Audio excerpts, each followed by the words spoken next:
หนังสือประมาณنزدیک پادگان قلمردیه.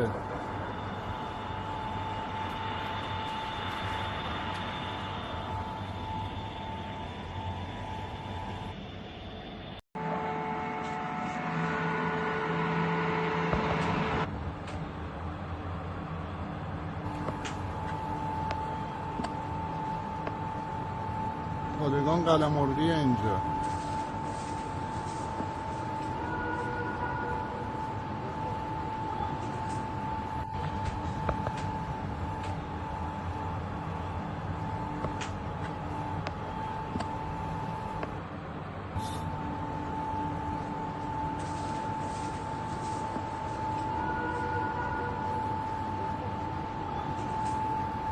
Right breaking news చూస్తున్నారు.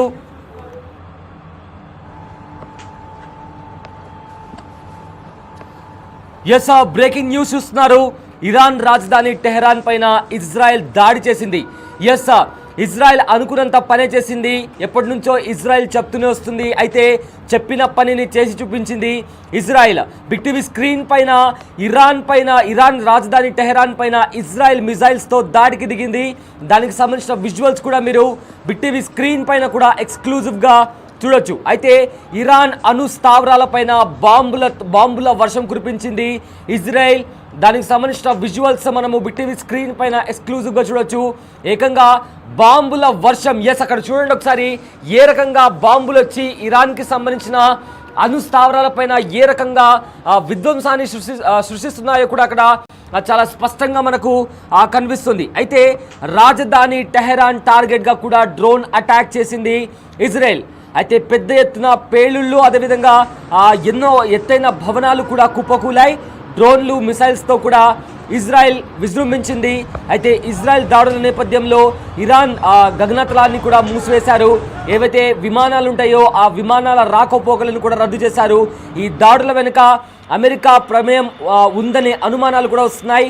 అయితే అక్కడ స్క్రీన్ పైన ఒకసారి మనం చూస్తే బిగ్ టీవీ స్క్రీన్ పైన కూడా అక్కడ ఇజ్రాయెల్ ఇరాన్ పైన దాడి చేసిన తర్వాత అక్కడ విధ్వంసకరమైన వాతావరణం కనిపిస్తుంది.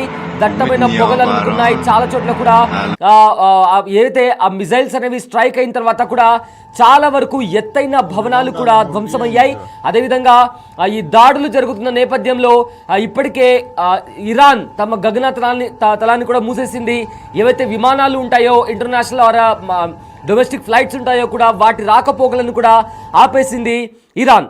అయితే ఈ దాడుల వెనుక అమెరికా ప్రమేయం, అంటే ఈ విషయం ఇలాంటి దాడి ఒకటి జరుగుతుందని అమెరికాకి తెలిసే ఇదంతా జరిగి ఉండొచ్చు అనే అనుమానాలు కూడా వస్తున్నాయి. ఎస్ ఇప్పటికే ప్రపంచంలోని కొన్ని దేశాల మధ్య యుద్ధాలు జరుగుతున్నాయి. అది కూడా రష్యా యుద్ధానికి దిగింది, ఇజ్రాయెల్ యుద్ధానికి దిగింది. అయితే ఇజ్రాయెల్ ఎప్పటి నుంచో కూడా దాడులు చేస్తూ వస్తుంది. పాలస్తీన్ పైన, గాజా పైన, ఎవరైతే అక్కడ ఉండే జనాలపైన కూడా దాడులు చేస్తూ వస్తుంది. ఇప్పుడు ఏకంగా యుద్ధం కాస్త ఇరాన్ వరకు పాకింది. ఇప్పుడు ఇది కాస్త 3వ ప్రపంచ యుద్ధానికి దారితీస్తుందా అనే అనుమానాలు కూడా వస్తున్నాయి. అయితే ఈ అనుమానాలు కూడా రోజు రోజుకి బలపడుతున్నాయి.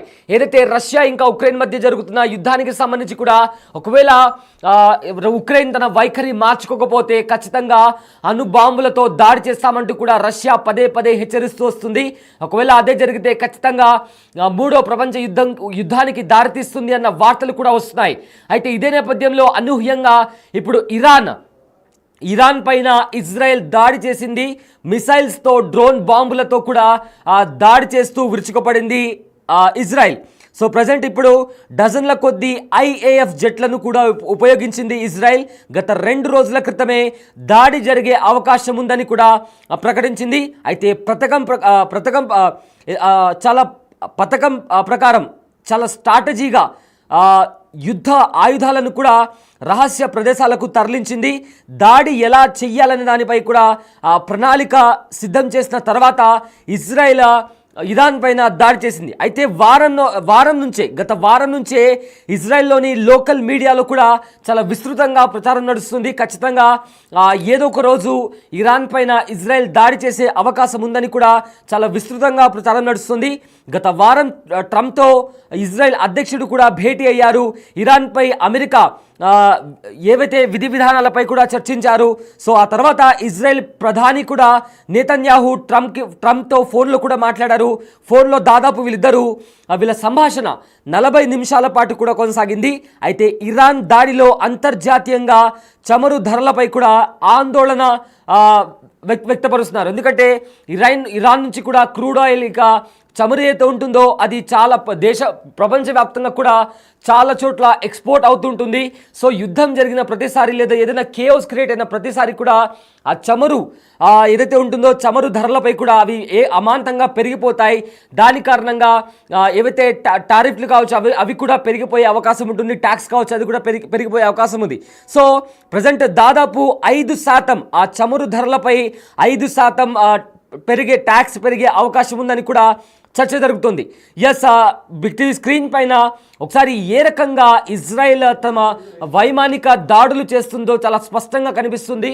డ్రోన్ ఇంకా మిసైల్స్తో కూడా విరుచుకోబడుతుంది ఇజ్రాయెల్. ఇరాన్ పైన ఇజ్రాయెల్ ముందస్తు వైమానిక దాడులు చేసింది. అయితే టెహరాన్లోని ఒక ప్రాంతంలో శుక్రవారం పేలుడు శబ్దాలు వినిపించాయి. ఇరాన్లోని ఓ వార్తా సంస్థ ఈ విషయాన్ని కూడా ధృవీకరించింది.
نزدیک پادگان قلمرویه.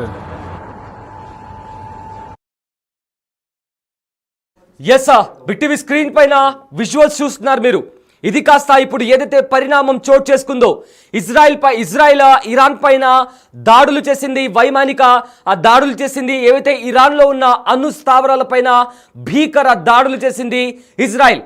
అయితే దాన్ని ఇజ్రాయెల్ కూడా ధృవీకరించింది, ఎక్స్లో కూడా పోస్ట్ చేసింది. ఇజ్రాయెల్కి సంబంధించిన వైమానిక దళం కూడా ఎక్స్లో పోస్ట్ చేసింది. అయితే ఇప్పుడు ఇరాన్ ఎలా రిటాలియేట్ చేయబోతుంది, ఇరాన్ ప్రతికార్య చర్య తీసుకుంటుందా?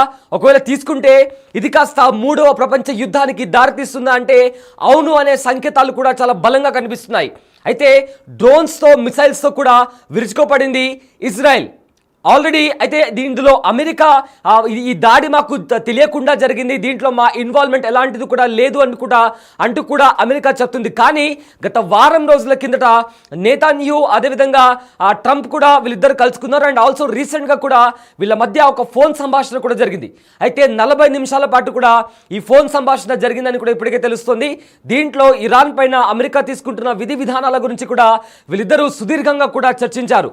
సో ప్రజెంట్ ఏదైతే ఇప్పుడు ఇరాన్ ఇంకా ఇజ్రాయెల్ మధ్య జరుగుతున్న ఈ దీనికి సంబంధించి కూడా ఇప్పుడు ఇరాన్ కూడా ఖచ్చితంగా రిటాలియేట్ చేస్తుంది అంటూ కూడా చాలా బలమైన సంకేతాలు కనిపిస్తున్నాయి.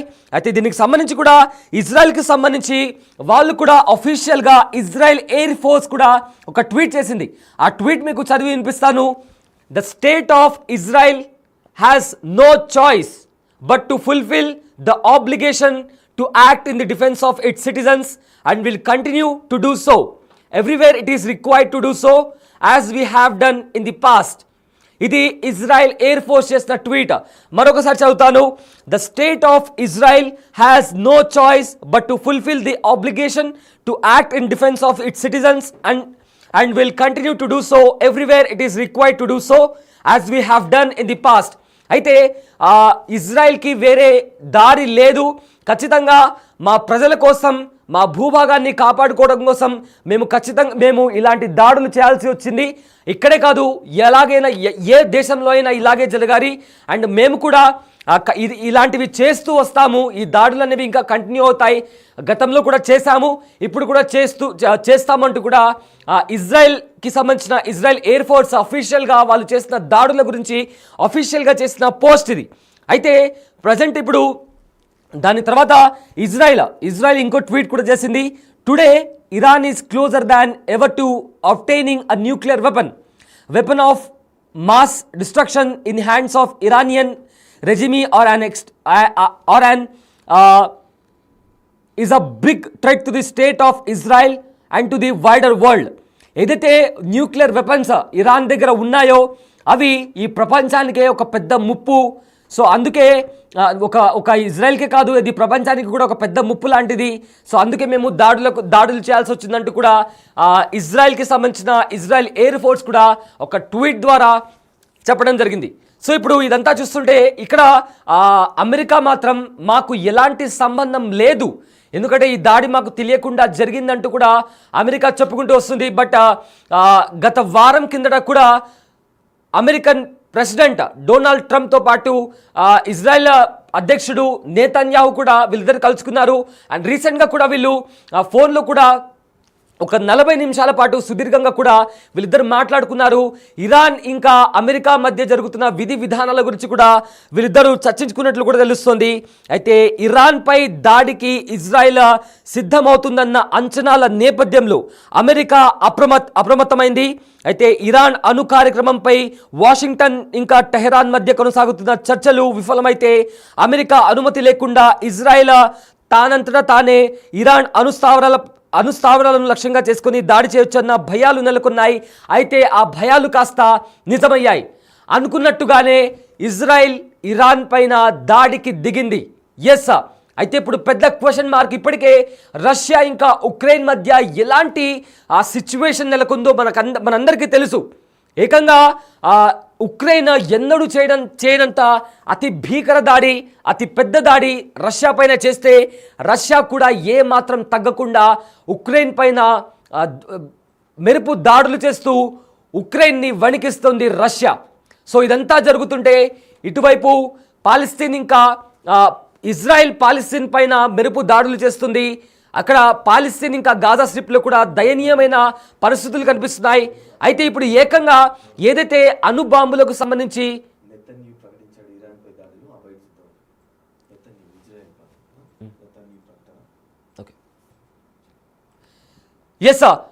ఏకంగా ఇప్పుడు ఇజ్రాయెల్ అధ్యక్షుడు కూడా తను అఫీషియల్గా ప్రకటించాడు.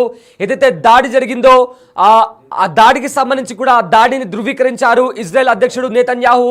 సో అనుకున్నట్లుగానే ఈ దాడి జరిగింది.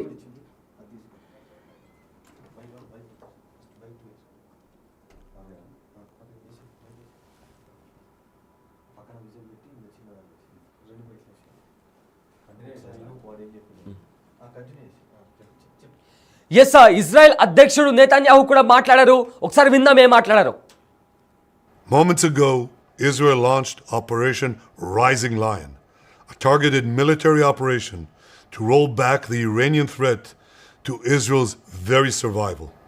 This operation will continue for as many days as it takes to remove this threat. For decades, The tyrants of Tehran have brazenly, openly called for Israel's destruction. They've backed up their genocidal rhetoric with a program to develop nuclear weapons. In recent years, Iran has produced enough highly enriched uranium for 9 atom bombs. 9. In recent months, Iran has taken steps that it has never taken before, steps to weaponize this enriched uranium. And if not stopped, Iran could produce a nuclear weapon in a very short time. It could be a year, it could be within a few months, less than a year. This is a clear and present danger to Israel's very survival. 80 years ago, the Jewish people were the victims of a Holocaust perpetrated by the Nazi regime. Today, the Jewish state refuses to be a victim of a nuclear Holocaust perpetrated by the Iranian regime.